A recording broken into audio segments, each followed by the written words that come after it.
Giulia Bevilacqua, ormai amica anche di Hotcorn. Certo. Qui siamo in un set particolare per noi che comunque non siamo abituati a fare questo tipo di chiacchierate. Il mio nemico immaginario. Allora, Giulia, il film parla molto di immaginazione, anche chiaramente di infanzia. A te cosa ha attratto, diciamo, dal primo momento di tutto questo? Beh, la prima volta che ho letto la sceneggiatura ho pensato subito che fosse un film bellissimo anche per i miei figli e quindi questo mi ha entusiasmato, ma non è un film solo per i giovani, perché anzi è un film che parla sì di immaginazione, di infanzia, ma che fa ricordare a noi adulti quanto sia bello essere bambini e che lo siamo stati anche noi e che i bambini hanno delle risorse che noi ci siamo dimenticati proprio di avere e che quindi grazie all'immaginazione, ma grazie alla fantasia, all'amor proprio, riescono sempre a trovare il modo per uscire, no, da situazioni più o meno difficili. Nel caso di Emma, che è mia figlia,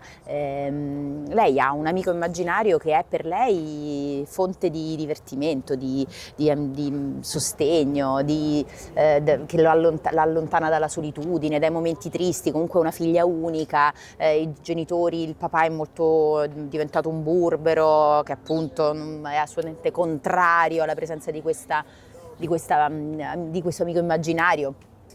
E la mamma comunque invece è una mamma super presente ma anche molto impegnata nella realizzazione del suo sogno e quindi ha questo amico immaginario ed è una bellissima amicizia e non lo so, un po' far credere a tutti che insomma non c'è niente di male nell'avere un amico immaginario. No, sia nell'avere un amico immaginario che nel sognare, nel trovare un modo per stare bene, ecco. Ognuno ha il proprio modo, chiaramente, ma è inevitabile chiederti anche come stai lavorando con Antonia, che è un po', diciamo, da attrice a regista, come vi state trovando? Mi sto trovando benissimo. Antonia è un'attrice straordinaria e si sta dimostrando una regista veramente molto attenta, preparata. Il film l'ha scritto lei, lo sta dirigendo lei. Il fatto che non ha voluto interpretarlo è anche un gesto di grande amore e protezione per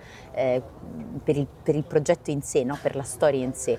E quindi sa quello che vuole, sa che cosa deve raccontare e lo fa sempre con un modo veramente molto delicato e gentile, è sempre molto carina. Dopo le scene, oltre alle indicazioni, ci gratifica, ci dice cosa è andato bene, cosa è andato male, proprio perché è una bravissima attrice. E devo dire che da attrice essere stata chiamata da lei, proprio perché noi ci siamo conosciute sul set lavorando insieme da colleghe, per me è stato, insomma, fonte di grande orgoglio e di grande anche riconoscimento. Insomma, mi fa molto piacere che mi abbia pensata. Bello, ma in conclusione volevo chiederti, tu hai interpretato tanti ruoli, ovviamente attraversando tanti generi, c'è una routine che fai ogni giorno, cioè il giorno che arrivi sul set per girare, c'è un qualcosa, un rituale che fai sempre o cambia chiaramente da personaggio a personaggio, da film a film? Allora, il rituale, fammici pensare, no, a parte, no, non ho un rituale, devo tipo, dire. La sera prima di girare mangio una pizza, no.